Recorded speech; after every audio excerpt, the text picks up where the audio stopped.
World Cup's getting closer and closer and closer. Teams putting their finishing touches to their preparations or not in some cases. Lots of news coming in from all over the cricketing world, and it's Cricket Midweek. Welcome to the show. Well, the World Cup's really closer than you think, and AB de Villiers has spiced things up very nicely with some manic hitting against the West Indies at the new Wanderers Stadium the other day. 31-ball century, the quickest in one-day international history. And, Hashim Amla and Riley Russo also got hundreds that day, so AB de Villiers couldn't just score another 100, could he? He had to go and score the quickest one of all time. Now, the World Cup's round the corner, smallish New Zealand grounds, not all bowling attacks too deadly or threatening. So people like AB de Villiers and some of the others, well, they'll be licking their lips at the possibility of breaking that record again. Now remember, 17 balls is the quickest anyone can score 100 off. That's if you hit sixes of every delivery. Well, 16 sixes and a 4 will do it as well. So people like Chris Gale, AB de Villiers, some of the others, Corey Anderson of course, well, they'll relish the possibility of breaking that record again, shaving some more balls off that mark. Now, behaviour that is disrespectful or boorish, whatever you want to call it, on the cricket field, well, it's been going on forever, and it seems to be gathering momentum ahead of the World Cup. The Australia-India series, where we saw a lot of instances of such behaviour on the cricket field. David Warner, quiet in the thick of it, so much so that James Sutherland has asked him to control himself a bit. That's a bit of an unprecedented step.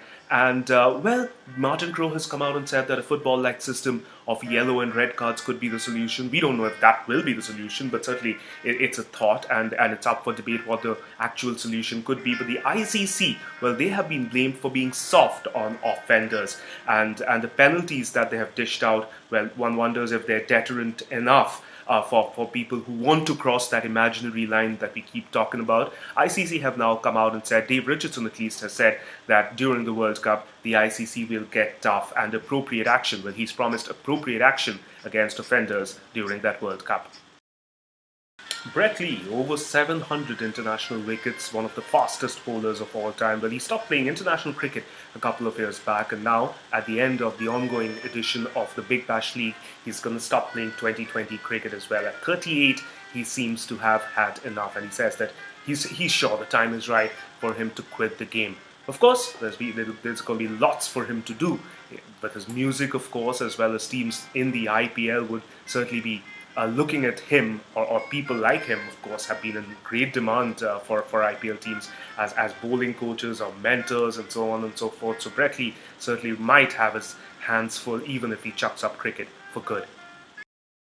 Now, Salman Butt, Mohammad Amir and Mohammad Asif have all been serving bans of varying lengths over that 2010 Lord's spot fixing scandal. But then, that case might be, well, not reopened maybe, but re-examined according to reports in the British media, because some of the evidence provided by investigative journalist Mazhar Mahmood have been, well, not really been taken as honest enough. His evidence has been questioned, and a similar case involving 13 footballers in England has now been thrown away because of the evidence not being taken as legit. So, those bans are being served, of course. It doesn't mean that the incidents in question did not take place and money did not change hands, but certainly some question marks cropping up over that entire incident, and while it's kind of tricky to comment on it at this stage, it's certainly something we want to keep an eye out on. Well, and Stuart MacGill, he's not quite been in the news much of late. Whenever you talk about Stuart MacGill, you talk about Shane Warne and talk about how MacGill could never have the career he could have if Shane Warne hadn't been there. Well, now he's gone and sued Cricket Australia for $2.1 million, and the reason is unpaid dues. According to Stuart MacGill, when he was injured, he was still contracted with Cricket Australia, and when he was injured, Cricket Australia didn't pay him what he feels he deserved during that period. Of course, the whole story is there on Wisden India, and you could take a look at it. At the moment, a writ petition has been filed by Stuart MacGill's lawyer against Cricket Australia, and that's another story we're going to keep an eye out on and see how that one pans out over the next few days or months. Well, that's all we have on this edition of Cricket Midweek. Of course, news flowing in thick and fast, like we told you in the lead up to the World Cup, and we'll be back with all the big headlines when we meet you again same time next week. Thanks a lot for watching.